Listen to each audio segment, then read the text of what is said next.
নবী সাল্লাল্লাহু আলাইহি ওয়াসাল্লাম বলছেন, হাদিসের মধ্যে আছে, যে ফজরের নামাজ পড়ে না, আল্লাহ রাসূল বলছে ওয়া ইল্লা আসবাহা খাবিসান নফস কাসলানান, ফজরের নামাজ যে পড়ে না, রাসূল বলেন সে হচ্ছে খবিস। খবিস, এটা খবিস তুই বেটা। এই তোমরা যারা ফজরের নামাজ পড়ো না, খবিস তুই বেটা, খবিস। পাউডার লাগায়, আবার পাউডার লাগাও কিত্তা, খবিস কোথাকার। খবিস আবার পাউডার লাগাও কিত্তা, ফেয়ার এন্ড লাভলি ডলও কিত্তা। কথা বলেন না কেন? তুই কিত্তা পাউডার লাগাও, পাউডার লাগাইলে বুঝি সুন্দর হয়। বেড়িয়ে দেখো না পাউডার লাগায়, এ বুড়িয়ে লাগায় ঘন্টা দুয়েক পর আবার এ বুড়িয়ে দুইয়া লাগে। বুড়ি জানে এটা ধোকা, ঠিক কিনা বলেন না? এটা যে ধোকা, নাহলে বুড়ি ধোকা। মেকআপ বক্স ধোকা আবার লাগাইয়া, সেটা এটা ধোকা, এটা আসল না, এটা নকল। আল্লাহ নবী সাল্লাল্লাহু আলাইহি সাল্লাম বলেন বেনামাজি খবিস। আর নবীজি হাদিসে আছে, বাথরুমে ঢুকতে, পেশাব পায়খানায় ঢুকতে নবীজি খবিস থেকে পানাহ চাইতেন, দোয়া পড়তেন। তো এই দোয়ার অর্থ কি? আল্লাহ আমি খবিস থেকে কি চাই? পানাহ চাই। তার মানে নবীজি বুঝাই দিছে, উম্মত পেশাব পায়খানার মধ্যে থাকে খবিস। খবিসের ঠিকানা কোথায়? Bathroom, bathroom, toilet. আল্লাহুম্মা ইন্নী আউযু বিকা মিনাল খুবুসি ওয়াল খাবায়েস। আল্লাহ খবিস থেকে পানাহ চাই। বাথরুমে ঢুকতে বলো, যেন বেনামাজি খবিস। এই খবিসের ঠিকানা টয়লেট, নাপাক, এটা নাপাক, এটা অপবিত্র, অপদার্থ, এটা অকর্মণ্য। এটা জিন্দেগির আর অর্থ কি? জীবন মানে খানা, জীবন মানে ঘুম, জীবন মানে লজ্জাস্থানের চাহিদা পূরণ, যৌন চাহিদা পূরণ, এই তিন জিনিস। তাহলে কুকুরের সাথে, বিড়ালের সাথে, গরু ছাগলের সাথে তফাৎ কি? ওই প্রাণীগুলো তো খানা, ঘুম এবং যৌন চাহিদা পূরণ করে কিনা? কথা বলেন না কেন? কুকুরের ছাও আছে কিনা? তো কুকুর বিড়াল খায় কিনা? কুকুর বিড়াল ঘুমায় কিনা? তো তোমার সাথে তফাৎ কি? বেনামাজি বলে সেজদা নাই যার কপালে, আমনের লগে জানোয়ারের পার্থক্য কোথা? আমনে খারাইয়া কোনছে ভিডিও করুন, আমনে কোন? হ্যাঁ হ্যাঁ বলেন, এখন বলেন, আমরা শুনি, এনে 10 জনে বিচার করুক। পার্থক্য কোন? আপনার সাথে জানোয়ারের তফাৎ কি? ছেলেরা বলো বাবা, তোমরা যারা মাগরিবের নামাজ পড়ো নাই, হ্যাঁ, লজ্জা কোথায় তোমাদের? শরম কোথায়? এই বেহায়া, কোন লজ্জায় আল্লাহর জমিনে চোখ তুলে তাকাও? হ্যাঁ, নির্লজ্জ। ছি ছি ছি ছি ছি। মুসলমান এত আত্মমর্যাদা বোধহীন হয় কিভাবে? মালিককে চিনে না, বানানে ওয়ালাকে চিনে না, গোলামি বোঝে না, সেজদা দিতেও মন চায় না। মুসলমান এত পাষাণ হয় কেমনে? আরে তার মা কোথায়? তার বাবা কোথায়? আরে তুই কোন মার দুধ খাইছত রে? তোরে কি মা দুধ খাওয়ায় নাই? তুই কি বাবার হাতে বড় হও নাই? তুই কি মুসলমানের ঘরে জন্ম নেওয়া নাই? হায় না ফরমান। মা বাপ গুলোকে বললাম, কি ফুতেরে মা আমনে দুধ খাওয়াইলেন? এই অপদার্থ তো সেজদাও দেয় না। হ্যাঁ, এই বাপ কাল লাগে বিল্ডিং বানাইলেন, এই হাইওয়ান তো সেজদাও দেয় না। কাল লাগে সোফা বানান, মাত বুড়ি দেখান, চা দোয়ানে বইয়া গপ মারেন, জিফুত লইয়া বালা আসি, কিতা বালা? এ ফাঙ্গাসের তেলাপিয়া খান যে, এ কারণে বালা। হ্যাঁ, এ ফার্মের মুরকা আর কক মুরকা, দুন্দুল আর করলা, দৈন্যা তার কাঁচামরিচ, টমাটো আর শশা, এই তো খানা। আর কিতা কথা বলেন? আর কি ঘুরে গেলে তো ফাঙ্গাস তেলাপিয়ে। দুনিয়ার বেশি কি ভোগ করছি আমরা? খুব আশ্চর্য কিছু, অনেক কিছু দুনিয়া ভোগ করছি আমরা।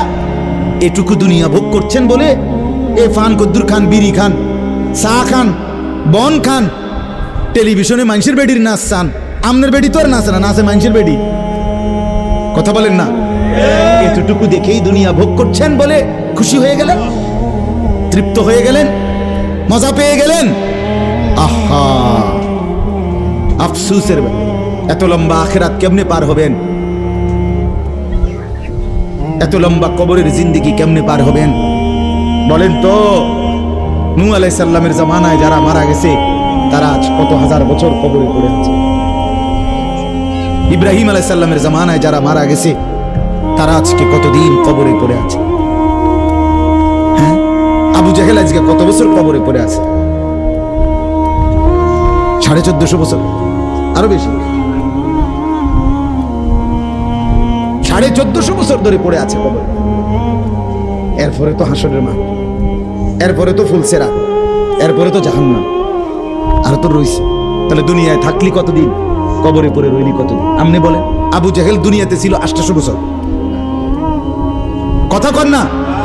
আবু লাহাব দুনিয়াতে জীবিত ছিল 900 বছর, তো কবরে আছে কত বছর? তো বাচ্চা কয় বছর? নাহলে 60 বছর, নাহলে 70 বছর, ঠিক কিনা বলেন? তাহলে দুনিয়ায় ছিলি কতদিন, কবরে আসত কতদিন? আচ্ছা, এই কথাই এখনই মনে হইল?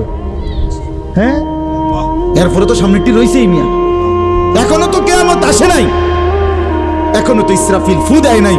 একবার ফু দিবে, সব কবরে যাবে, আবার ফু দিবে, হাসরের মাঠ কায়েম হবে। আবার হাসরের মাঠের একদিন, খোদার কসম এই কোরআনে আল্লাহ বলছে, হাসরের ময়দানের এখন একদিন, প্রতি একটা দিন কয় ঘন্টা? হাসরের একদিন আল্লাহ বলছে 50,000 বছর, 50,000 সানা, 50,000 বছর। হাসরের ময়দানের পুরা সময় না, একদিন, একদিন। পুরা হাসরের মাঠ কতদিন সেটা আল্লাহই জানে। প্রিয় বন্ধু আমার, নষ্ট হয়েন না। ছেলেরা আমার, বাপ বরবাদ হয়েও না। মনে করো কেউ বলে নাই, তবুও নষ্ট করো না নিজের। বাবা বলে নাই, মা বলে নাই, সর্দারে বলে নাই, মাতবরে বলে নাই, গ্রামের মুরব্বীরা বলে নাই, কেউ তোমারে কিছু বলে নাই, তবুও তুমি নিজেরে নষ্ট করে দিও না। হযরত ইব্রাহিম আলাইহিস সালাম, পুরা কওম, আপন মা, আপন বাপ, সবাই মূর্তি পূজক, কেউ তো ওনাকে ইমানের দাওয়াত দেয় নাই, তবুও সেই ছোট্টবেলা থেকে তিনি ওইখানে থেকেই উনি খুঁজে নিছেন আল্লাহকে। কাকে খুঁজে নিছেন? আল্লাহকে খুঁজে, আল্লাহকে তালাশ করে নিছেন। কওমের লোকেরা বলছে যে তারকা এটা রব। বলছে আচ্ছা ঠিক আছে, দেখি তো। কিছুক্ষণ পরে তারকা ডুবে গেছে। বলছে কই, রব আবার ডুবে কেমনে? পরের দিন এলাকার লোকরা বলছে চাঁদ, এটাই আমগো রব। বলছে আচ্ছা ঠিক আছে, মানে নিলাম, দেখি তো। ভোর হতে হতে দেখে চাঁদ নাই। কিও রব যদি জায়গা, তো আমি বন্দা রইলাম, রব কো? বুঝছেন নাই কথা? এরপরে বলছে সূর্য, এটা বড় সড়ো মোড়া তাজা, এটাই রব। হ্যাঁ, ইব্রাহিম আলাইহিস সালাম বলছে আচ্ছা দেখি তো। সন্ধ্যা হইছে আর সূর্য ডুবে গেছে। তো ইব্রাহিম আলাইহিস সালাম বলছে হায় আমার কওম, কি কওইডি তোমরা? তোমার মাথা ঠিক আছে নি? রব কেমনে এর মোড়ে নামে? রব এমন হয় কেন? বানানে ওয়ালা এত দুর্বল হবে কেন? তখন তিনি বলছে ইন্নী ওয়াজ্জাহতু ওয়াজহিয়া লিল্লাযী ফাতারাস সামাওয়াতি ওয়াল আরদা হানিফা ওয়া মা আনা মিনাল মুশরিকিন। না কওম শোনো, আমি তোমাদের বানানো কোনো দিকে ফিরবো না, আমি ফিরছি আমার চেহারা, আমার জিন্দেগি ফিরাইয়া দিলাম ওই সত্তার দিকে যিনি 7 আসমান ও জমিন পুরাটা বানাইছে। হানিফান, একনিষ্ঠভাবে আমি শুধু তার দিকে ফিরলাম। ওমা আনা মিনাল মুশরিকিন, আমি মুশরিকদের অন্তর্ভুক্ত নই, আমি আল্লাহকে ছাড়া কাউকে মানি না। হ্যাঁ, হযরত ইব্রাহিম আলাইহিস সালামের বাবা বলছে পুত, তোরে আমি তেজ্য পুত্র করে বাড়ি ছাড়া করে দেব। হযরত ইব্রাহিম আলাইহিস সালাম বলছে আ'তাজিলুকুম ওয়া মা তাদউনা মিন দুনিল্লাহ। আব্বা, আমি আপনারে ছেড়ে দিলাম, আপনি আমারে কিতে ছাড়বেন? আপনি বাইর জায়গা দিতেন না, কিতে আমি আইলাম না আপনি বাইর। আমার ঈমান দরকার, আমার আখিরাত দরকার। আমি বহন দিয়ে কিতে করব? আমি সোফা দিয়ে করবো নাকি? আমি বিল্ডিং দিয়ে করবো কি? যার বাপে বিল্ডিং করে দিছে না, হাতে বেড়া পরে আর বিল্ডিং করতে আসছে না। আমার কথা কয় না, বোঝেন নাই আমার কথাটা? যার বাপে জমি কিনা দিতে আসছে না, এবার পরে এবার ফুতে আর কোনোদিন জমি কিনতে আসছে না, তো তো কি আপনি যে একবার উল্টাইয়া গেছেন। হ্যাঁ, আরে ফুল, আমি যদি কদ্দুর কিছু করে দিয়ে যেতাম না পারি, আমি মরলে তারা খাইবো কেমনে? না, তারা চিরা খাইবো। আর পরে আমনে 2 বস্তা চিরা কিনে দিয়ে যাই, আমনে মরলে আর কেউ দুনিয়াত কাম করতো না, আমনে একটা কামিলা মূর্তি আছেন, শেষ। এটা ধোকার কথা না, বলেন না কেন? তো হযরত ইব্রাহিম আলাইহিস সালাম বলছে, আব্বা আপনাকে ছেড়ে দিলাম। ওমা তাদউনা মিন দুনিল্লাহ, আল্লাহকে বাদ দিয়ে আপনি যাকে ডাকেন, সেই মূর্তি, আল্লাহকে বাদ দিয়ে যেগুলোকে আপনি ডাকেন, বাপ আমি এগুলোকেও ছেড়ে দিলাম। এবার ইব্রাহিম নবী বললেন, ওয়া আদউ রাব্বি, আমি শুধু কেবল আমার রব আল্লাহকে ডাক দিলাম। গোটা দুনিয়া ছেড়ে দিলাম বাপ, সংসারও ছেড়ে দিলাম বাপ, আপনি মা বাবার মায়াও ছেড়ে দিলাম, আমি শুধু আমার আল্লাহকেই ডাকলাম। আসা আল্লাহ আকুনা বিদুআই রাব্বি শাকিয়া। এবার ইব্রাহিম নবী বলেন, আব্বা আমি বিশ্বাস করি আমার ওই এক আল্লাহকে ডেকে কেউ কোনোদিন বঞ্চিত হয় না। মাখলুককে ডেকে হেরে যায়, নেতা ভুলে যায়, কর্মীও ভুলে যায়, মা বাপ অনেক সময় রাগ করে, মা বাপ অনেক সময় ভুলে যায়, সন্তানও মা বাপকে ভুলে যায়, সবখানে হইতে পারে এমন, কিন্তু আমার আল্লাহকে ডেকে কেউ এমন হয় না যে বঞ্চিত হয়। আল্লাহকে বান্দা যখন জমিন থেকে ডাক দেয় আল্লাহ রব্বুল আলামিন সাথে সাথে বলে লাব্বাইক ইয়া আবদি, আমার বান্দা আমি হাজির, বল না বান্দা কি দরকার। বান্দা আবার বলে আল্লাহ, আল্লাহ আবার বলে লাব্বাইক, আছি তো বলো না। বান্দা বলে সুবহানাল্লাহ, আল্লাহ বলে শুনছি তো বান্দা, বলো না কি চাও বান্দা। বান্দা আবার বলে আলহামদুলিল্লাহ, আল্লাহ বলে বলো না কি চাচ্ছ বলো। আল্লাহু আকবার বলে আবারও বলছি কি চাচ্ছ বলো না, আমি তো শুনতেছি, আমি তো আছি বান্দা।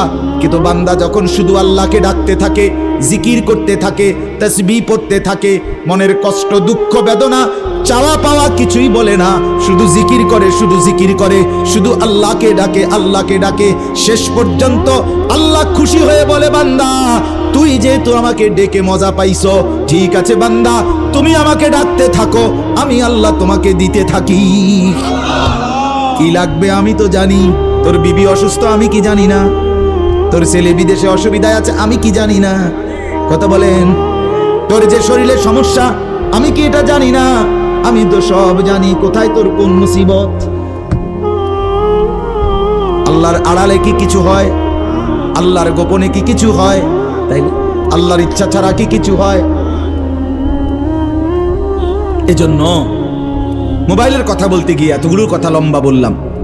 ছেলেদেরকে বললাম বাবা অনেক ছেলে বসছো, মাশাআল্লাহ, আল্লাহ খুব বরকত দান করে। আজকে মুসলমানের যুবক তোমাদের ফেরার অপেক্ষা ইসলাম। তোমরা যদি নামাজি না হও, চরিত্রবান না হও, জীবনটা যদি নারীর পিছনে আর ছবির পিছনে, নর্তকীর পিছনে আর উলঙ্গ ছবির পিছনে, মদ জুয়া জিনা ব্যভিচারের পিছনে শেষ করে ফেলো, এই চোখের দৃষ্টি, এই নজর, এই চোখের দৃষ্টি, এটা যদি নষ্ট করে ফেলো, গুনাহ দেখতে দেখতে, নাপাক ছবি দেখতে দেখতে, তো তোমরা নিজের জীবনই ভালো বাঁচবা কেমনে, ইসলামের জন্যই লড়বা কেমনে। আর মুসলমানের যুবক যদি হেরে যায়, মুসলমানের যুবক যদি পড়ে যায়, তো দিনের জন্য জানবাজি রাখবে কে? এই বুড়ারা, 60 বছর 70 বছরের বুড়া, এবড়া এবড়া আর দৌড়তে পারবো, এবড়া দোয়া না করবো, কথা বলেন না কেন? মুরব্বীরা কি করবে? কলিজা ছিঁড়ে দোয়া করবে। অতএব আমি আপনাদের কাছে এতক্ষণের কথার মূল একটা উদ্দেশ্য, আমি 2টা আয়াত পড়ছি, এই আয়াতের আঙ্গিকে কথাটা বলার জন্য বলছি।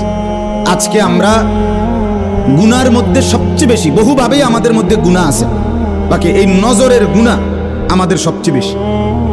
কিসের গুনাহ বলেন না? নজরের। আমাদের চোখ নিয়ন্ত্রণ হারা, বাঁধন হারা। আমাদের যুব সমাজ, ছেলে মেয়ে, তাদের পুরাটা চোখ তারা মোবাইলকে দিয়ে দিছে। ওই যে আগে যে শুনছি যে স্বেচ্ছায় চক্ষুদান করত, কথা বুঝছেন না কথা? হ্যাঁ, মরণোত্তর চক্ষুদান। এই মরণোত্তর চক্ষুদান না, জীবিত চক্ষুদান। ওই দেখেন, ওই দেন, ওই দেখেন ইয়া দেখো ওই মোবাইল কার হাতে, হেতে সাইজ হলো ট্যাবলেট সাইজ, তার থেকে তার মোবাইল বড়। যেই অপদার্থ তার হাতেই মোবাইল দিছে ওই সবচেয়ে বড় অপদার্থ। ওইটা একেবারেই অপদার্থ। সে যদি ভাই হয় তো ভাই অপদার্থ, বাপ যদি হয় ওইটা অপদার্থ বাপ। এই সন্তান নষ্ট করার সবচেয়ে বড় দায়ী আপন গার্জিয়ান। মা বেডি 2 বছরের বাচ্চাটারে বড় মোবাইলটা দিয়ে দিছে, তুই টিপ এটা, তুই তাবু ডিস্টার্ব করিস না, আমি সাইজ দিয়ে আছি ড্রেসিং টেবিলে এবুডি পাউডার ডলে হেতে মোবাইল টিপ। কথা বুঝেন নাই? ও বেডি হিন্দি সিরিয়াল দেখে টেলিভিশনে, হ্যাঁ হিন্দি সিরিয়াল দেখে, ইন্ডিয়ান সিরিয়াল দেখে, কি দেখে মনোযোগ দিয়ে দেখে। হিন্দি সিরিয়ালের সবগুলোর মূল বৈশিষ্ট্য হলো স্বামী স্ত্রীর ঝগড়া, শাশুড়ির থেকে জামাইরে কেমনে আলাদা করতে হবে, দেবর ননদের কেমনে স্বামীর থেকে বিচ্ছিন্ন করতে হবে, মানে সংসার কিভাবে তছনছ করবে। এটা হলো ওই বেঈমানদের সবচেয়ে বড় ষড়যন্ত্র। সবগুলোর বৈশিষ্ট্য এটা। মহিলারা এইটা দেখা বিবাহের পরে 6 মাসও একসাথে আর থাকতে চায় না। 6 মাসও না। বেডির সিদ্ধান্ত মরিয়ার বাসি তে বেড়ারে তার বাপ মার থেকে আলাদা করুন। জীবনের সাধনা এটা। হায় হায় লানত, অভিশাপ ওই নারীর প্রতি, যে নারী তুমি বেটি তোমার একটু সুখের জন্য স্বামী বেচারাকে আলগা করে লাইলা। তুমি তো কিছুক্ষণের সুখ হয়তো পাইবা, কিন্তু এই স্বামী মা বাবার নাফরমানির কারণে এই ছেলেটা তারে তো চিরদিনের জন্য জাহান্নামী বানাই দিল। মা বাপ যদি কষ্ট পায়, আহাজারি করে, মা বাপের কলিজার মধ্যে যদি ব্যথা লাগে, তো এই সন্তান জাহান্নামী হবে না? বলে এজন্য আমরা প্রত্যেকেই এই কথাটা বলতেছিলাম। আজকে আমাদের সবচেয়ে বড় গুনাহ আমাদের ছেলেদের, আমাদের মেয়েদের, আমাদের নারীদের, আমাদের পুরুষদের, আমাদের জওয়ান, আমাদের বুড়া, আমাদের যুবতী, আমাদের বৃদ্ধা, সবার একটাই বড় রোগ। আমরা চোখ অনিয়ন্ত্রিত। বুড়া মানুষও টেলিভিশন চায়, বুড়া চাচা বাঁকা হয়ে গেছে, কাশে বেরামে ধরে গেছে, কিন্তু এবার টেলিভিশন সাউন্ড, বেডির সাউন্ড, চা দোকানে নাচ গান দেখার অভ্যাস ছোটে নাই। এমন অভ্যাস আছে কিনা বলেন না? যার নাই হেবটা রাগ না হইলে ভালো, আর যেবটা রাগ হইলে আপনার অভ্যাস থাকলে আপনার রাগ হইলে কি আর আসলেই কি। অতএব নজর নিয়ন্ত্রণ করা চাই, নজর হেফাজত করা চাই, নজর সুন্দর করা চাই। অতএব আমার বাপ, আমি আপনাদের কাছে কোরআনুল কারীমের এই 2টা আয়াতের তরজমা শুনাইতে চাই। এটা পুরুষদের জন্য, নারীদের জন্য, উভয়টা। একজন মুসলিম পুরুষ তার ব্যাপারেও আল্লাহর হুকুম, একজন মুসলিম নারী তার ব্যাপারেও আল্লাহর হুকুম। উভয়কে আল্লাহ তাআলা বলছে চরিত্রের হেফাজতের জন্য সবচেয়ে প্রথম শর্ত, 1 নাম্বার দৃষ্টি হেফাজত। কোন মানুষের চরিত্র সুন্দর কিনা এটার প্রমাণ তার নজর ঠিক কিনা। আমি ওই কথা শুদ্ধ কয়, ফ্যান ফিনছে, শার্ট গাও দিছে, স্প্রে লাগাইছে, কথাবার্তা এমনি কুমাইয়া কয় জি জি জি আঙ্কেল কেমন আছেন, ভালো আছেন, এ আর মাশাআল্লাহ দেখছুনিও ভদ্র ভদ্র বাইয়া পড়তে আছে একবারে বড়। না না না না, 1 নাম্বার পবিত্রতা, সুন্দর, উত্তম আখলাক, সৎ চরিত্রবানের 1 নাম্বার বৈশিষ্ট্য হলো যে যার চক্ষু নিরাপদ, যে চোখ নিরাপদ রাখে। 1 নাম্বার আল্লাহ তাআলা বলেন। আর চূড়ান্ত হলো যে নিজের লজ্জাস্থান হেফাজত করে। এই 2 দিকের বেড়া, মাঝখান দিয়ে এর ভিতরে যা আছে সবগুলো এতে নিয়ন্ত্রিত হবে। যে নিজের চোখকে হেফাজত করে, নামাইয়া রাখে, ভিন নারী, হ্যাঁ, যেই দৃশ্য দেখা, যেই ছবি, যেই নাচ গান, অশ্লীল দৃশ্য, হ্যাঁ, উলঙ্গ ছবি, বেপর্দা নারী, ভিন নারী, যাকে দেখার আমার কাছে অনুমতি নাই, আল্লাহ অনুমতি দেন নাই, তার থেকে নজর যে নামিয়ে রাখে এবং নিজের লজ্জাস্থান যে হেফাজত করে, আল্লাহ কোরআনে বলছে যালিকা আজকা লাহুম, এটাই হচ্ছে সর্বশ্রেষ্ঠ পবিত্রতা। এটাই হলো সর্বশ্রেষ্ঠ, কি বলেন না, পবিত্র। সেই বড় পবিত্র। এবার এই শুদ্ধ কথা কোক আর সিটেঙ্গা কথা কোক, কথা নোয়াখাইল্লা হোক আর সিলিটটা হোক, এটা দেখার বিষয়। দেখার বিষয় হলো তার নজর দৃষ্টি এটা নিচের দিকে কিনা, আর লজ্জাস্থান হেফাজত কি। এই দেখেন আল্লাহ কি বলে শুনেন। 18 নম্বর পারা 24 নম্বর সূরা, সূরা নূর, এই সূরার 30 নম্বর আয়াত।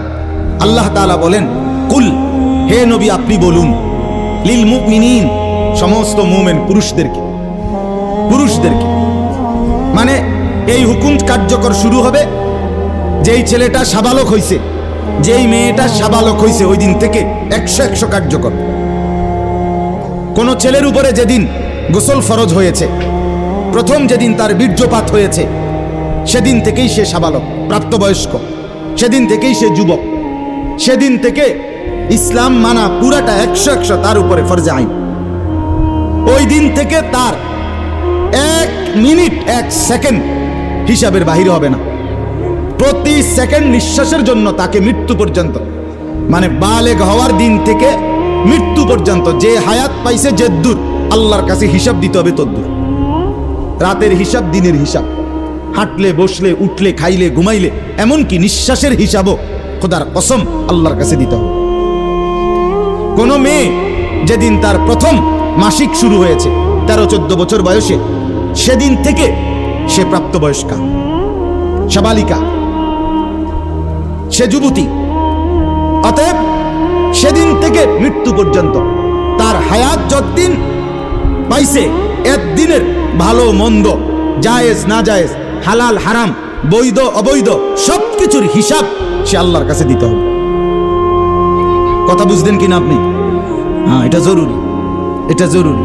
স্বামীর কারণে, শ্বশুরের কারণে, স্ত্রী, মহিলা বলেন আমার স্বামী বাধ্য করছে দেবরের সাথে দেখা করা, স্বামী বাধ্য করছে ভাসুরের লগে দেখা করতে, খোদার কসম স্বামী যদি আসমান ভাঙ্গাও মাথাত ফালায়, তারপরও স্ত্রীর জন্য এই কথা মান্য করা স্বামীর হারাম। আর স্বামী যদি এই হারাম কাজের জন্য বাধ্য করে স্ত্রীকে, এই স্বামী জালেম। এই স্বামী কি বলেন না কেন, শাস্তো ভাই, জ্যাঠতো ভাই, খালতো ভাই, ফুফাতো ভাই, দুলা ভাই, তারারে কইছে বাদ বাইরা দাও, তুমি আজ্ঞায় দাও, তারা মেহমান, সব সময় কি আর আইয়েনি? হ্যাঁ, যেই স্বামী বলে, যেই শ্বশুর বলে, এই উভয়টাই জালেম, নিকৃষ্ট পাপী, সীমালঙ্ঘনকারী, সীমালঙ্ঘনকারী। কোন সন্দেহ নেই, কোন সন্দেহ। আল্লাহকে, আল্লাহর হুকুমের বিরোধিতা করে মাখলুকের হুকুম মানা অনুমতি নাই, অনুমতি নাই। হযরত ইব্রাহিম আলাইহিস সালামের বাবা ওনাকে মূর্তি পূজা করতে বাধ্য করতে চাইছে, করছে না, কইছে না যে নরে তেজ্য পুত্র করে দেবো বেড়া। কোরআনের আয়াত, ইব্রাহিম আলাইহিস সালাম বলছে আমনেরে আমি ছেড়ে দিলাম। কিসের জন্য? ঈমানের জন্য। কিসের জন্য বলেন না? ওয়া ইন জাহাদাকা আলা আন তুশরিকা বি মা লাইসা লাকা বিহি ইলমুন ফালা তুতি'হুমা ওয়া সাহিবহুমা ফিদ দুনিয়া মা'রুফা। কোরআনে আল্লাহ বলেন, তোমার মা বাপ যদি তোমাকে আমি আল্লাহর সাথে শিরিক করতে বলে, তুমি কোনোভাবেই তার অনুসরণ করবে না। হ্যাঁ, তবে মা বাবার সাথে কষ্টদায়ক আচরণ করবে না, ব্যবহার করবে ভালো, ব্যবহার করবে উত্তম, তার গায়ে হাত দিবে না, তারে ধাক্কা দিবে না, তারে গালি দিবা না, তারে ধমক দিবা না, কিন্তু তার কথা মানবা না। কোন কথা?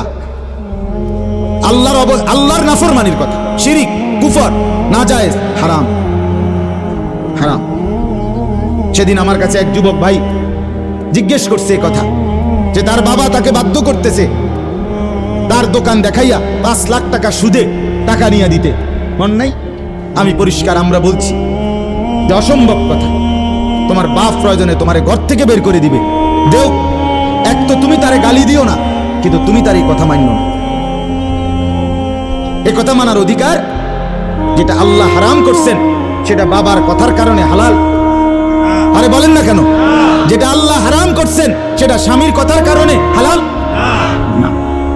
না, আমি কিতা করতাম, বেড়িয়ে এই সমস্ত ফাঁকনা কথা কইলে হইতো না। তে বেড়া বাতানে সাইলানে আমি রাইন্দা দেই, এরপরে কিতো বেড়ি হাতে কইতে পারবো। আরে আলাপ হোক, এসব আলাপ করলে হইতো।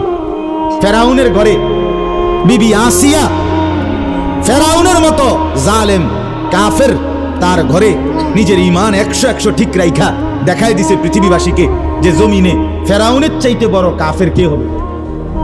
আমি তার ঘরে থাইকে ঈমানদার থাকছি, আমি স্ত্রী আসিয়া, আমি জান্নাতি। অতএব পৃথিবীর সবচেয়ে বড় জালেমের ঘরে থাকলেও, পাপীর ঘরে থাকলেও তোমাকে আখিরাত বরবাদ করতে পারবা না। আল্লাহ আমাদের মা বোনদেরকে বুঝার তৌফিক দান করে, আপনাদেরকেও বুঝার তৌফিক দান। নিজের স্ত্রী, নিজের কন্যাকে বাজারের পণ্য বানাবেন না। আত্মমর্যাদা বহুত বড় সম্পদ। গায়রত, আপনার স্ত্রী বেপর্দা বাজারে বাজারে ঘুরে রাস্তার পুরুষ রাক্ষসের মতো তাকাইয়া দেখে, আপনার আত্মসম্মানে লাগে না, আপনি বেগায়রত, আপনি পুরুষ নামের কলঙ্ক। আপনার মেয়ে বেপর্দা হাঁটে, ৮-৬ কাপড় পরে, টাইট কাপড় পরে, জামা পরে, রঙ্গিলা পাউডার চিয়া সাজ্জা রাস্তার বখাটে দুই পাশে কুত্তার মতো দুই পাশে গুরগুর গুরগুর কইরা পিছনে পিছনে ঘুরে। আমনে বাপ হইয়া জানেন, মেয়ে মা হইয়া দেখছেন, আমনের গায়ে লাগে না, কলিজায় লাগে না, আপনি বেগায়রত, আত্মমর্যাদাহীন পুরুষ আপনি।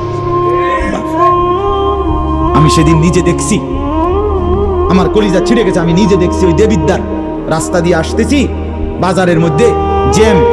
হঠাৎ আমার নজর জানালা দিয়ে বাহিরে দেখলাম একটা স্কুল পড়ুয়া মেয়ে। মেয়েটা আপনার স্বাভাবিকভাবে জড়সড় হয়েই হাইটা যাইতেছে সামনে দিয়ে। ঠিক মেয়েটার এক হাত পিছনে একটা ছেলে আপনার এই বড় মোবাইল দিয়া, মেয়েটা হাঁটতেছে মেয়ের মতো। এই জানোয়ারে পিছন থেকে ভিডিও করতে করতে মেয়ের যাইতেছে পিছন।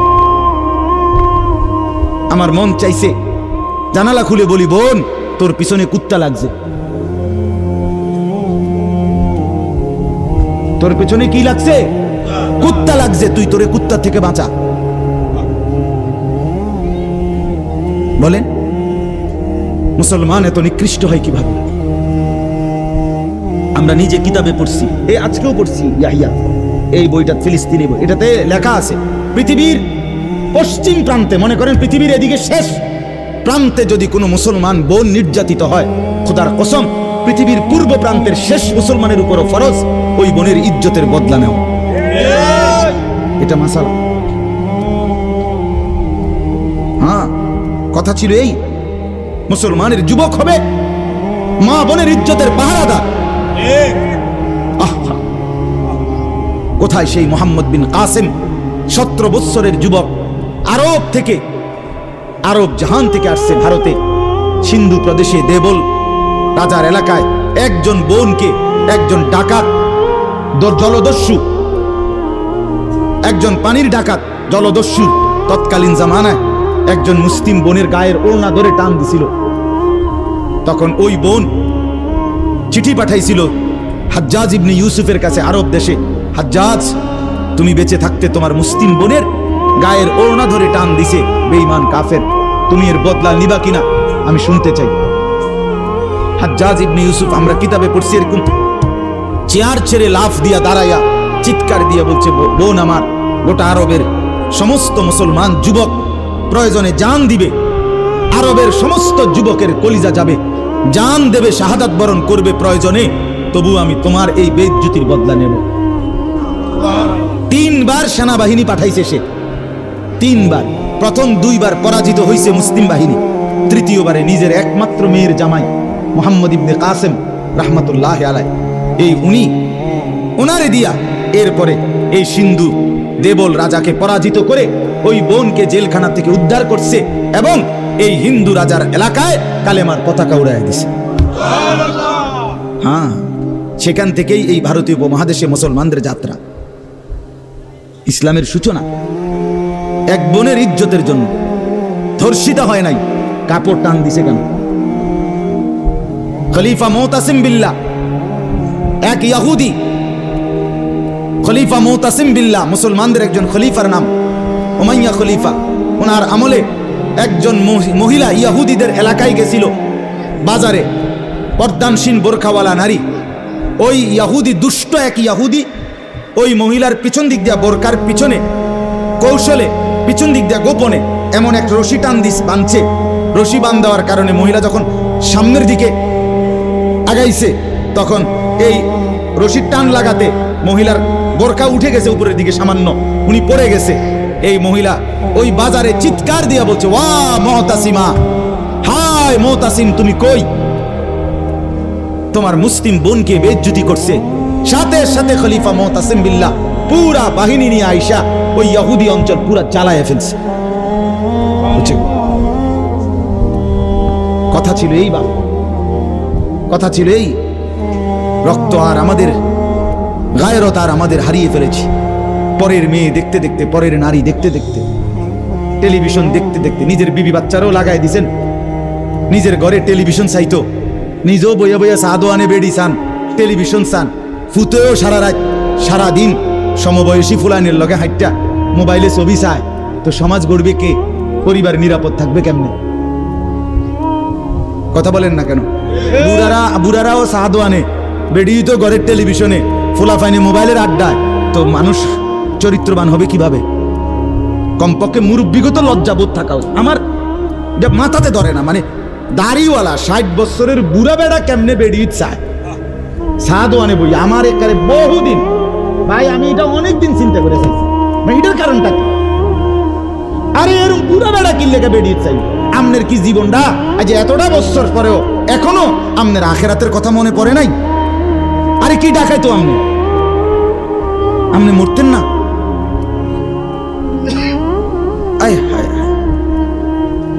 আল্লাহ, একটা সমাজের মধ্যে কিছু মানুষ তো থাকা উচিত। আরে বলেন না, 2, 4, 10, 50 জন মানুষ তো একটা সমাজে থাকা উচিত, যারা সবাইকে চরিত্রের কথা, আখলাকের কথা, নামাজের কথা, আল্লাহর কথা, পরকালের কথা বলবে। এটা কি উচিত না? কথা বলেন, উচিত না? কিছু মানুষ উচিত না। কই মানুষগুলো কই? বলেন না চাচা, ওই মানুষগুলো কই? চেয়ারম্যান ভাই বলেন, কই মানুষগুলো কই? আচ্ছা চেয়ারম্যান আপনি কোন ভাই? আমি তো এতক্ষণ খেয়াল করি নাই। আরিফ ভাই আমাদেরও খুব কলিজার টুকরা, মহব্বতের আমার। তো আমনে বলেন, একজন চেয়ারম্যানকে বলতে বলেন মাইক দিয়ে, এখন 1 সপ্তাহ 1 মাসে এই নারী গঠিত কেলেঙ্কারির কি পরিমাণ বিচার তারা করত? আমি অসংখ্য চেয়ারম্যানের সাথে কথা বলছি, প্রায় বলে হুজুর সমাজটা খাইয়া লাইছেন। এই যে বলতেছে এটাই বেশি। চরিত্রহীনতার সয়লাভ। আহা, আহারে নারী, বেচারা স্বামী 16 বছর বিদেশ করছে।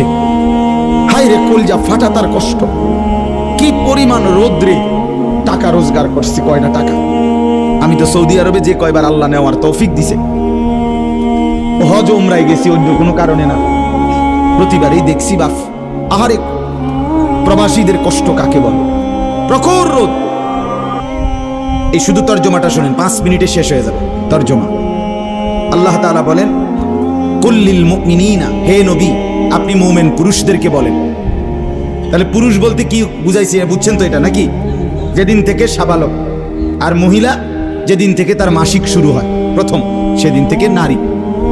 আল্লাহ বলেন, হে নবী প্রত্যেক পুরুষকে বলেন, ইয়াগুদ্দু মিন আবসারিহিম ওয়া ইয়াহফাজু ফুরুজাহুম, তারা যেন বাধ্যতামূলক 2টা কাজ করে। 1, ইয়াগুদ্দু মিন আবসারিহিম, তারা যেন তাদের চোখ নিচের দিকে নামায় ভিন নারী থেকে, নাজায়েজ দৃশ্য থেকে, যে জিনিস দেখার অনুমতি নাই, যেই ছবি দেখার অনুমতি নাই, যেই নারীকে দেখার অনুমতি নাই, তার থেকে যেন তারা চোখ নামায়। ওয়া ইয়াহফাজু ফুরুজাহুম, এবং প্রত্যেকটা মুমিন যেন নিজের লজ্জাস্থানকে হেফাজত করে। নিজের লজ্জাস্থান হালালভাবে অনুমোদিত ছাড়া, স্বামী স্ত্রীর পবিত্রতা ছাড়া অন্য কোনো ক্ষেত্রে নিজের লজ্জাস্থানকে হারামভাবে যেন ব্যবহার না করে। নিজের হাত দ্বারা কোনো অবৈধ কাজ যেন না করে, নিজে পুরুষ যেন কোনো অবৈধ নাচ না করে, ভিন নারীর সাথে যেন নিজের লজ্জাস্থানের জিনা ব্যভিচার, যেন অসভ্যতা অশ্লীলতা এমনটা যেন না করে। আল্লাহ বলেন, যালিকা আযকা লাহুম, কি হবে এতে? আল্লাহ বলে এটাই হবে সর্বশ্রেষ্ঠ পবিত্রতা। এটাই কি বলেন না? সর্বশ্রেষ্ঠ পবিত্র। ইন্নাল্লাহা খাবীরুম বিমা ইয়াসনাউন, আল্লাহ বলে যত কৌশলে, যত ফন্দিতে, যত বুদ্ধিতে, যত সিক্রেটে, যত গোপনে তোমরা যে যাই করো, আমি আল্লাহ 100 খবর রাখি। আমার কাছে গোপন কিছু গোপন নাই। অন্তরের হালাত, বাহিরের হালাত, কক্সবাজারের দৃশ্য আর বাড়ির দৃশ্য, রাত গভীরের দৃশ্য, দিনের আলোর দৃশ্য, গোপন জায়গায়, হোটেলে, রেস্তোরাঁয়, অথবা পার্কে, বিনোদন কেন্দ্রে, অথবা মোটরসাইকেলে আরেক বেটার মেয়ে আরেক দিকে নিলাগা, যাই নাও, যেখানেই নাও, যত গোপন জায়গায়, মা দেখে নাই, বাবা দেখে নাই, গ্রামবাসী শুনে নাই, কেউ জানে নাই, কিন্তু আল্লাহ বলে বান্দা আমার খবর আছে, আমার থেকে আড়াল করতে পারবে না। অতএব চোখের হেফাজত, চোখের হেফাজত।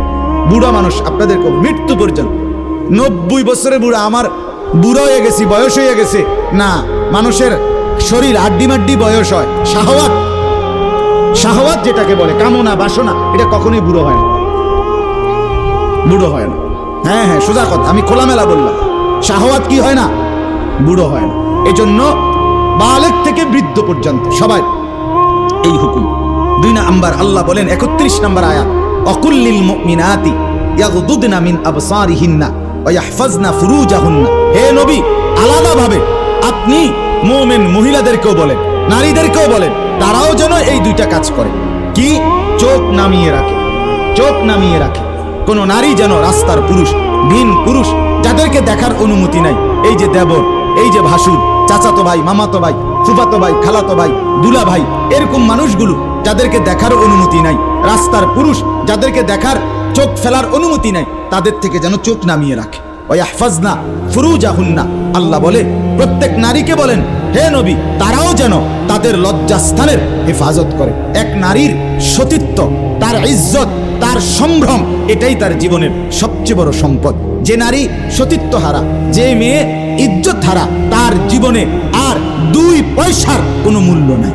জন্তু জানোয়ারের কোনো মূল্য থাকতে পারে, কিন্তু এই বেহায়া, বেশরম, লজ্জা হারা, ইজ্জত হারা, যেটা যদি কেউ ধর্ষিতা হয় নাই, কিন্তু পর পুরুষের সাথে অবৈধ সম্পর্ক করে, হারাম প্রেম করে, ভিন পুরুষের সাথে নিজের ইজ্জত নষ্ট করেছে, নিজের চরিত্র নষ্ট করেছে, খোদার কসম তার 2 পয়সার কোনো মূল্য এই সমাজে, দুনিয়াতে, আখেরাতে কোথাও নাই। সে ঘৃণিত, সে লাঞ্ছিতা নারী, এটার আর কোনো মূল্য নাই। এই জন্য বিবাহ বহির্ভূত প্রেম করার পরে, বিবাহ করার পর এই বিবাহ আর টেকে না। আমার কাছে বলি, হুজুর কি গভীর সম্পর্ক ছিল, এখন বিয়ে করলাম, 8 মাস না যাইতেই সংসারটা জাহান্নামের টুকরা হয়ে গেছে। আমি বললাম মূল কারণ হলো বিয়ার আগে আমনও হেবুডির কোনো দোষ ধরেন নাই, হেবুডিও আমনের কোনো দোষ ধরেন নাই, শুধুই কেবল ভালোই বাসছেন, কিচ্ছু আর কোনো ত্রুটি দেখেন নাই। তুমি না খুব ভালো, ও না এত ভালো, এটি তো ছিল আগে, যে সময় আপনি ভালো ভালো খাওয়াইছেন, চটপুটি, নুডলস, তারপরে বিভিন্ন বার্গার, এই সময় তো আরামে কথা কইছে। এখন যখন বিবাহ হয়ে গেছে, সংসার শুরু হয়েছে, এখন নুনের মধ্যেও দোষ, চিনির মধ্যেও দোষ। নুনও আগের মতো কড়া লাগে না, চিনিও আগের মতো মিঠা লাগে না। কথা বুঝেন না? এখন ভালোবাসা ঠুস, ভালোবাসা কি? এজন্য আল্লাহ বলেন, নারীকে বলেন নজর নামাইতে এবং নিজের লজ্জাস্থান হেফাজত করতে, বাকিটা অন্য কোনো দিন। আল্লাহ তাআলা আমাদের প্রত্যেক পুরুষ, নারী, যুবক, যুবতী, জওয়ান, বুড়ো প্রত্যেককে নিজের চরিত্রের সৌন্দর্যের জন্য চোখ দৃষ্টি নামানো এবং লজ্জাস্থান হেফাজত রাখবার তৌফিক দান করেন। আল্লাহ তাআলা কবুল করেন।